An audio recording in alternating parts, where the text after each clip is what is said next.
Hoy les voy a hablar de cómo la actividad humana está alterando el ciclo del nitrógeno y algunas de las consecuencias de esto.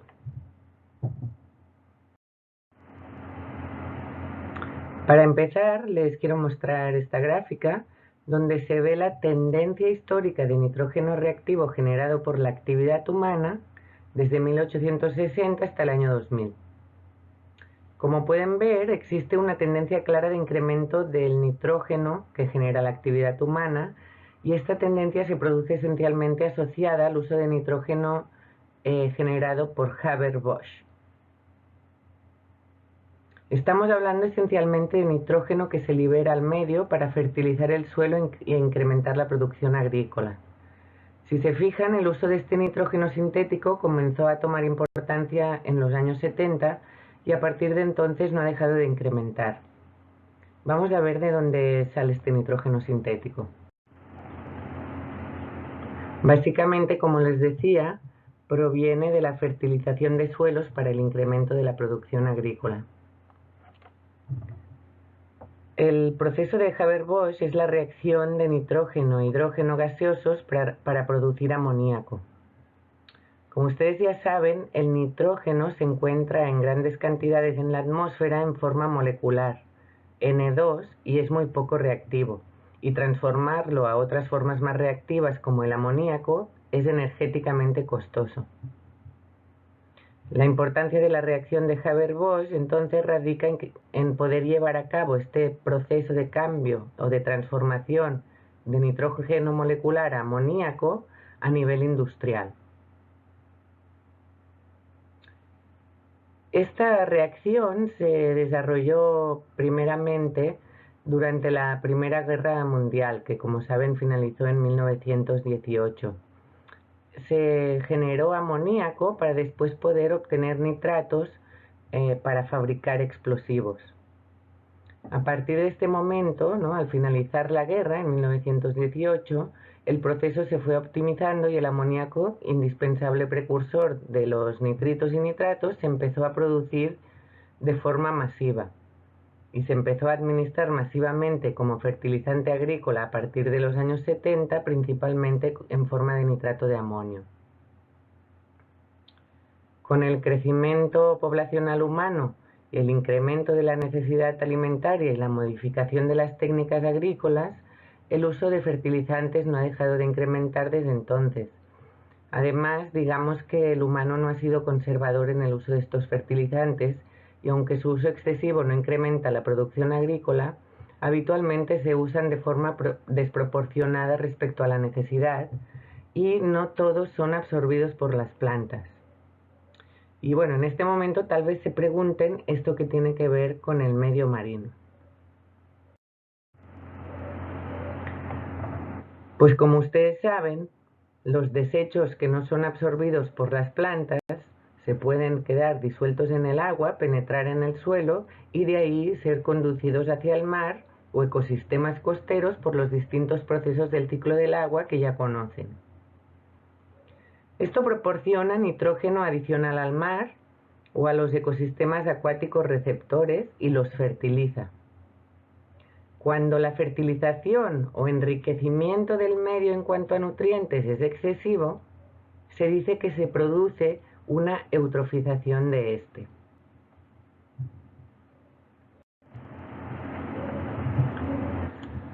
La llegada o el enriquecimiento de nutrientes da lugar a la proliferación de productores primarios, tanto fitoplancton como algas. Si el enriquecimiento de nutrientes es moderado, se incrementa la producción primaria sin grandes repercusiones en el medio.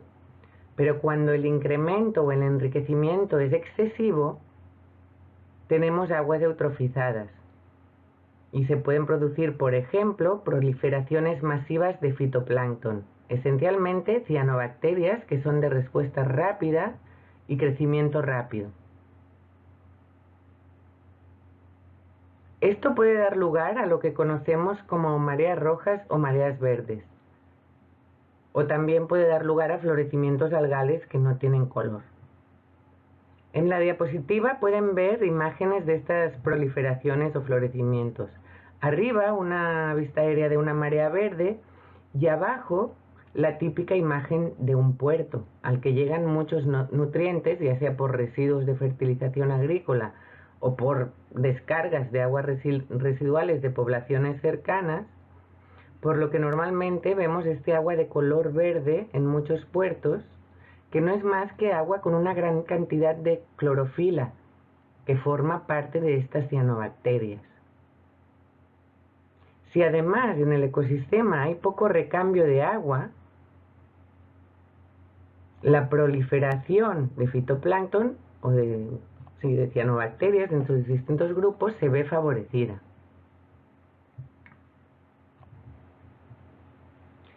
Si las proliferaciones afectan negativamente al ambiente, se denominan florecimientos algales nocivos.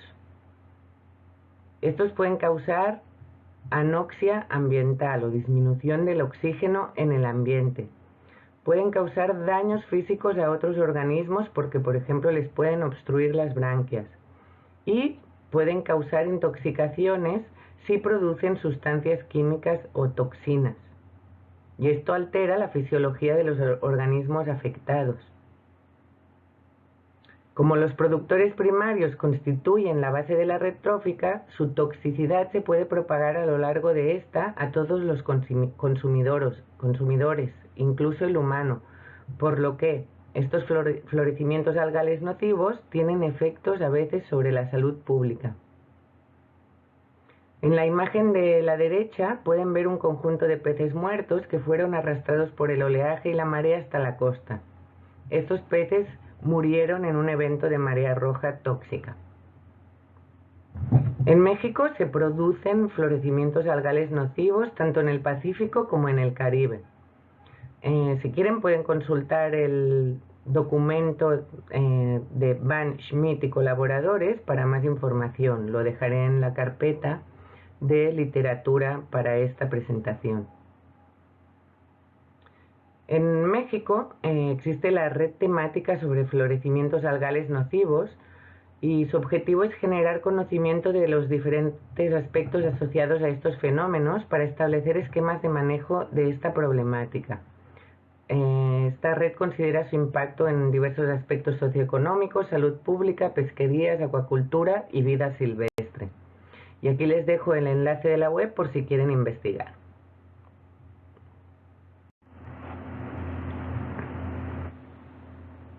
Además de la posible toxicidad o de las afectaciones físicas que la proliferación del fitoplancton puede ocasionar, es importante el hecho de que puede causar suboxia o anoxia ambiental. Esto significa que puede reducir significativamente la cantidad de oxígeno disuelto en el agua, hasta crear condiciones prácticamente sin oxígeno. Obviamente esto tiene graves consecuencias para los organismos aerobios, que son casi todos los eucariotas o no bacterianos, como peces, corales, crustáceos, etc. Como consecuencia de la falta de oxígeno, los organismos que se pueden mover, es decir, los que pueden nadar prácticamente, se irán y cambiarán su distribución, pero los organismos sésiles o con poca movilidad, pues morirán.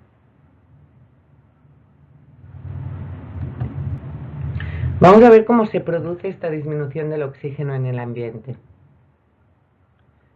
En un primer momento podríamos pensar que si proliferan los organismos fotosintéticos, esto ayudaría a generar oxígeno, que es verdad. Sin embargo, debemos pensar que se trata de organismos muy pequeños con ciclo de vida muy cortos. Así, tal como proliferan rápidamente, su mortalidad también es rápida. Es decir, son organismos que tienen una tasa de natalidad y mortalidad altas. Al morir, estos organismos generan desechos que son descompuestos por bacterias descomponedoras y, como saben, el proceso de descomposición implica el consumo de oxígeno. La tasa de descomposición, hay un punto que es tan alta que se termina agotando el oxígeno en el ambiente. Y es que no solamente se mueren los organismos del fitoplancton, lo que pasa es que cuando estos proliferan, sus consumidores o depredadores, que es el zooplancton, también prolifera porque tiene mucho alimento disponible. Este zooplancton, a su vez, genera desechos orgánicos de sus excretas, como las heces, y también, cuando muere, quedan sus cuerpos, que es materia orgánica, en el ambiente. Entonces hay muchísima materia orgánica que descomponer y en consecuencia hay mucho oxígeno. Y así se genera esta anoxia ambiental. Si seguimos los pasos como se indican en esta imagen, ¿no? Dice que el paso 1 es la llegada de agua rica en nutrientes. El paso 2 son los blooms o proliferaciones de algas. Son proliferaciones no naturales. Y luego la muerte de estas algas también. El paso 3 es que hay zooplancton que se alimenta de estas algas. El 4 dice que las bacterias se alimentan de los desechos del zooplancton y de las algas muertas. El 5, las bacterias usan el oxígeno en el agua para degradar los desechos y las algas muertas. Y el 6 indica que si el nivel de oxígeno disminuye por debajo de un cierto nivel, los demás organismos deben irse o morir.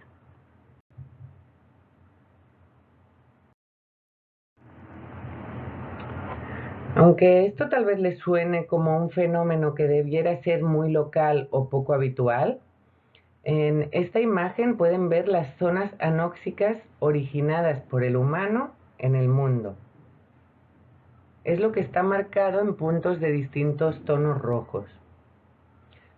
Como pueden apreciar, son bastantes zonas.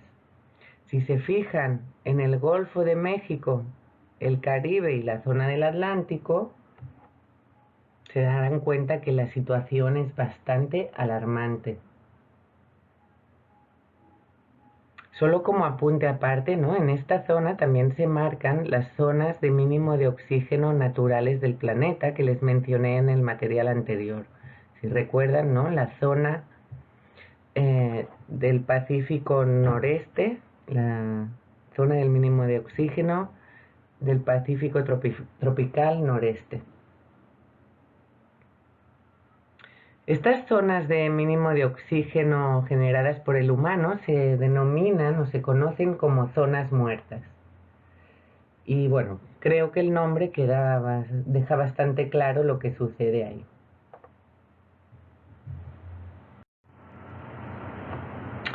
En esta imagen vemos la región de Estados Unidos y el norte del Golfo de México.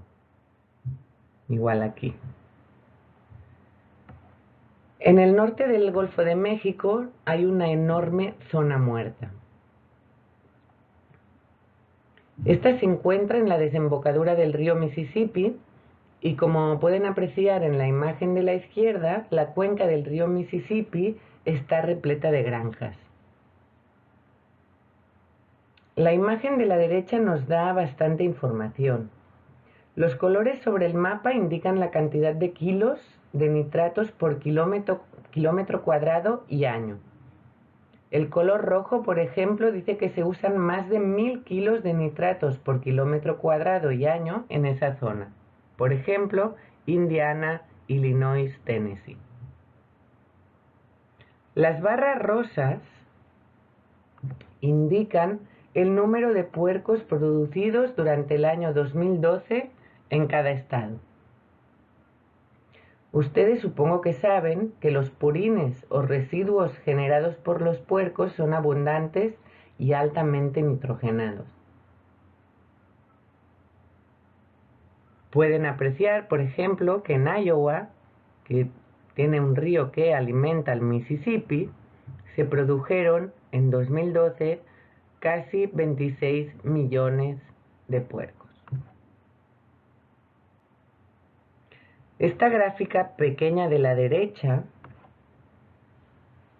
nos informa sobre la cantidad de nitratos liberados al mar a través del río Mississippi. Ven que las unidades van hasta 2000. Bueno, las unidades son miles de toneladas métricas. Lo voy a repetir para que reflexionen esto. Miles de toneladas métricas. Estamos diciendo que en el año 2010 se liberaron casi 1,5 millones de toneladas métricas de nitratos al océano a través del río Mississippi. Creo que con estos datos se puede empezar a dar una idea de la magnitud del problema que representa la eutrofización de ambientes acuáticos actualmente.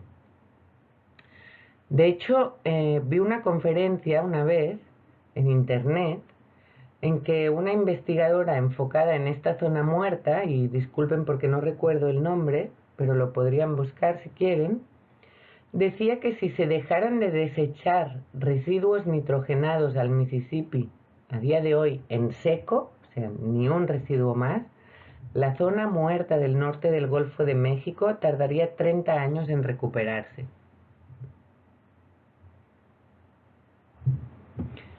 Y bueno, les tengo una sorpresita más. Ya les he dicho que estas zonas se denominan zonas muertas porque provocan muerte.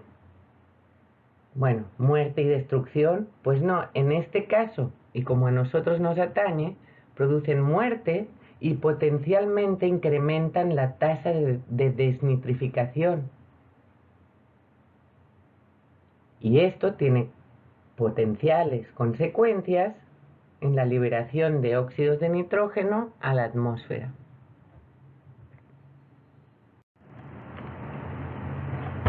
Vamos a seguir. La eutrofización no solo potencia la proliferación de algas fitoplanctónicas microscópicas, también puede generar el crecimiento de algas macroscópicas, como ven aquí en la izquierda. Si nos encontramos en un arrecife coralino, las algas, cuando tienen muchos nutrientes, obviamente crecen y proliferan más rápido que los corales. La eutrofización, junto con otros factores, claro, puede provocar la proliferación masiva de algas que acabarán cubriendo a los corales y provocando su muerte. Además, la mayor cantidad de algas y partículas en el agua provoca mayor turbidez y puede tapar el paso de la luz, lo que también puede provocar la muerte del coral o de los pastos marinos de los que les hablé en primer semestre.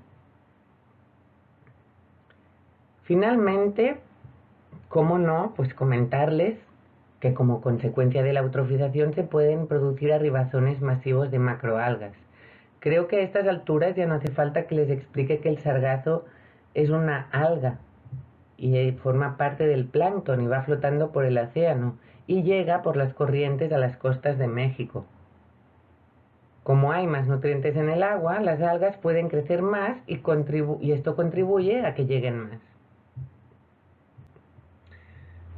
Aparte de esto, el incremento de la temperatura ayuda a maximizar o a potenciar estos procesos, ya que estimula el metabolismo de los organismos acelerando su crecimiento y reproducción. Así que si combinamos todos los desechos nitrogenados con el patrón general de aumento de temperatura, tenemos una olla de cultivo espectacular.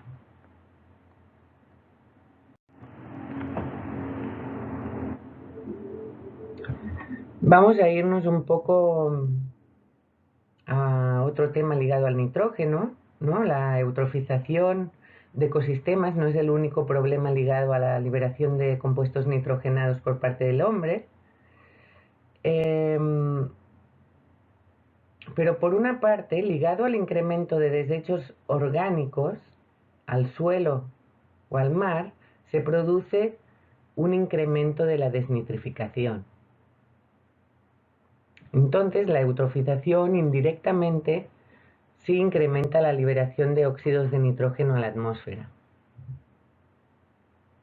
Aparte, también existe una cantidad importante de liberación de óxidos de nitrógeno a la atmósfera a partir de la industria, de la quema de combustibles fósiles o biomasa.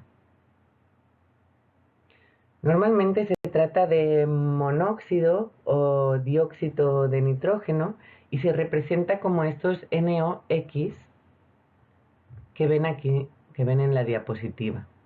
Los NOx son los varios óxidos de nitrógeno.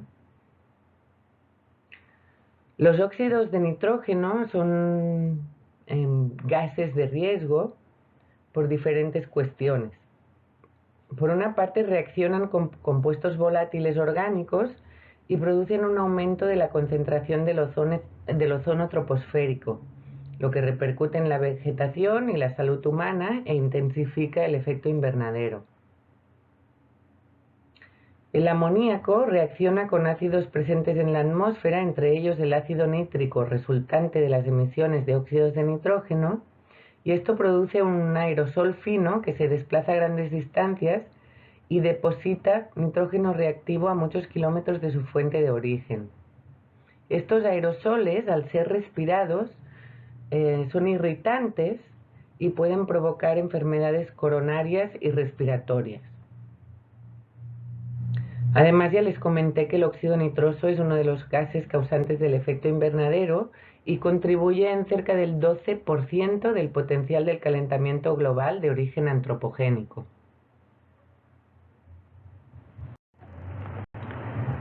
En esta diapositiva pueden ver las consecuencias de las distintas formas de nitrógeno reactivo al ambiente.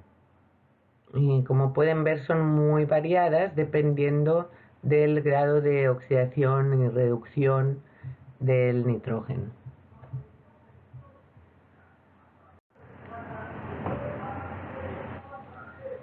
Como consecuencia de todo esto, si nos fijamos en los niveles de óxido nitroso, vemos que este ha aumentado de forma significativa en las últimas décadas. Solo para que tengan una idea, la desnitrificación en el océano contribuye alrededor del 30% de la cantidad de este gas en la atmósfera. Si se produce una expansión de la anoxia acuática, ya sea por la fertilización, ya sea esta expansión que les mencioné de las zonas de mínimo de oxígeno naturales, etc., el valor de dióxido de nitrógeno que el mar o el océano aporta a la atmósfera podría aumentar, porque aumentaría la desnitrificación. Ya saben que se da en condiciones de anoxia. Bueno, un poco esta era la idea, ¿no? Que supieran que básicamente fertilizantes y productos de combustión en industria generan un aporte de nitrógeno en exceso a la atmósfera o al planeta, no solo a la atmósfera, y esto tiene consecuencias. Y bueno, aunque estos problemas pueden resultar un poco desalentadores, me gustaría que vieran un área de oportunidad en la que se requiere realmente mucho trabajo, tanto sea en vertiente de investigación como en vertiente de manejo, ¿no? Es importante que entiendan que la alteración del ciclo del nitrógeno repercute en muchos ámbitos importantes para el humano, desde la obtención de biomasa, ya que contribuye a las redes tróficas, ¿no? Biomasa para consumo, hasta la erosión costera, porque por ejemplo se pueden ver alterados los arrecifes coralinos que mitigan la erosión. Por esto es crucial ponerse manos a la obra con estas cuestiones desde el conocimiento. Entonces yo entiendo que el ciclo de nitrógeno es complejo, pero su conocimiento les puede permitir abordar las problemáticas actuales de una forma más adecuada. Y realmente sí se requiere gente como ustedes y con su formación que se empeñen en resolver estas problemáticas que, como ven, son de gran magnitud.